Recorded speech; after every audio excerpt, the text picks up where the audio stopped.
Shalom saudaraku yang dikasihi Tuhan, bahwa Bapa di surga mengutus Musa untuk menyelamatkan umatnya dari perbudakan bangsa Mesir selama 400 tahun. Musa diutus Bapa di surga untuk melepaskan bangsa Israel dari perbudakan menuju tanah Kanaan yang dijanjikan sesuai yang dijanjikan Abraham kepada keturunannya. Maka di akhir zaman ini Bapa di surga mengutus putranya Yesus Kristus untuk menyelamatkan manusia dari dosa-dosanya. Sesuai Yohanes 3 ayat 16, karena begitu besar kasih Bapa di surga mengutus putranya Yesus Kristus, agar setiap orang yang percaya kepada Dia tidak binasa tapi memperoleh hidup yang kekal. Saudaraku yang dikasihi Tuhan, bahwa putra Bapa Tuhan Yesus Kristus, Tuhan kita, juru selamat kita, waktu ada di bumi selama 3,5 tahun melayani, Dia benar-benar menjadi manusia 100%. Maka Tuhan Yesus selalu berkata berkali-kali di dalam Injil, baik Matius, Markus, Lukas, Yohanes, bahwa Dia mengatakan dirinya anak manusia. Artinya benar-benar Dia menjadi manusia. Karena Bapa di surga tidak nepotisme, bahwa Tuhan Yesus benar-benar menjadi manusia. Karena Tuhan Yesus harus memenuhi hukum Taurat, maka Tuhan Yesus disebut Adam kedua, benar-benar menjadi Adam kedua, karena Adam pertama gagal. Adam yang kedua ini, yaitu Yesus Kristus, berhasil melakukan kehendak Bapa, melakukan visi kehendak Bapa, menjadi penebus dosa seluruh umat manusia. Yohanes 4 ayat 34, makananku melakukan kehendak Dia yang mengutus aku dan menyelesaikan pekerjaannya.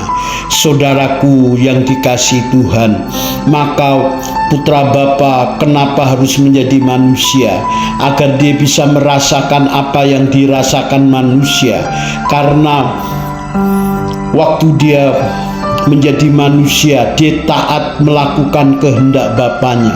Bahkan waktu doa Dia meratap dengan ratap tangis sesuai Ibrani pasal 5. Karena kesalehannya, ketaatannya, Tuhan Yesus didengar doanya. Jadi waktu Dia menjadi manusia, benar-benar Dia taat setia sampai akhir hidup Dia, mati di atas kayu salib yang begitu mengerikan. Saudara, karena prestasinya Tuhan kita Yesus Kristus, juru selamat kita manusia, maka Bapa di surga mengaruniakan segala yang di surga, di bumi, di bawah bumi harus bertekuk lutut menyembah Yesus Kristus sebagai Tuhan atas alam semesta ini. Semua yang di surga, di bumi, di bawah bumi harus menyembah Yesus. Bapa di surga meninggikan Yesus begitu tinggi.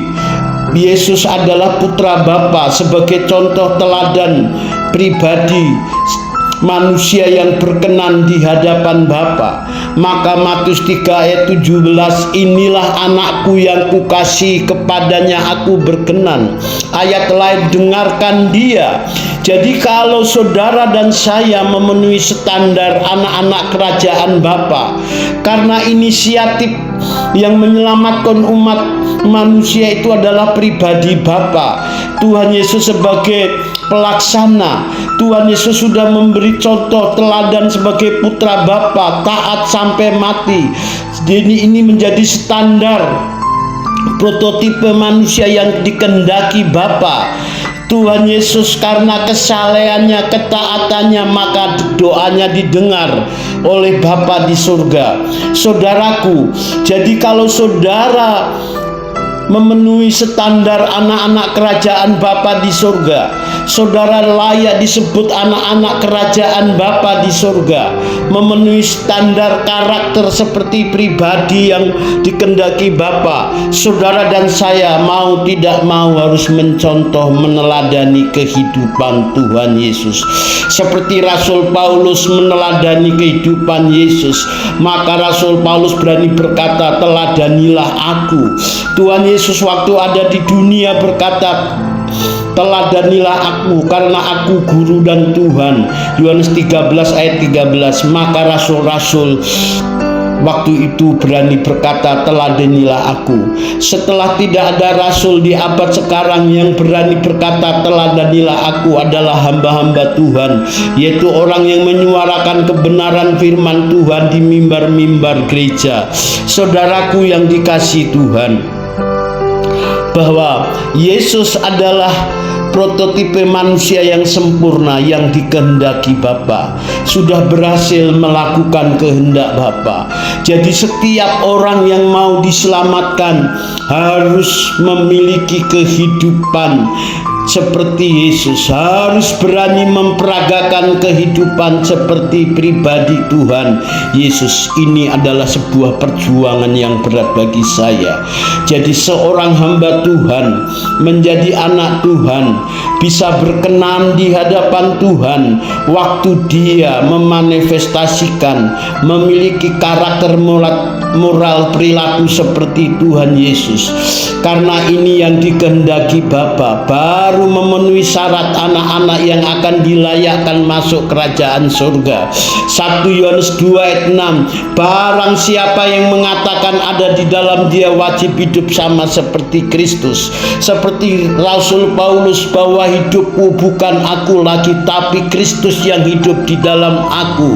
Rasul Paulus selama dia melayani, fokus pelayanannya, konsentrasi pelayanannya yang diperjuangkan agar jemaat-jemaat memiliki karakter sempurna seperti Kristus. Kolose 1:28-29. Tidak ada agenda lain, tidak ada kepentingan lain selain segala usaha tenaga Paulus agar jemaat di Efesus itu memiliki kesempurnaan Kristus. Inilah kekristenan yang benar, saudaraku yang dikasihi Tuhan, bahwa hanya orang-orang yang memiliki karakter Kristus yang kelak akan layak menyambut kedatangan Tuhan Yesus yang kedua kali, yaitu orang-orang yang mencintai kesucian, kencalian hidup, berusaha hidup tak bercatat, tak bercela di hadapan Tuhan. Salam, terima kasih, Tuhan memberkati.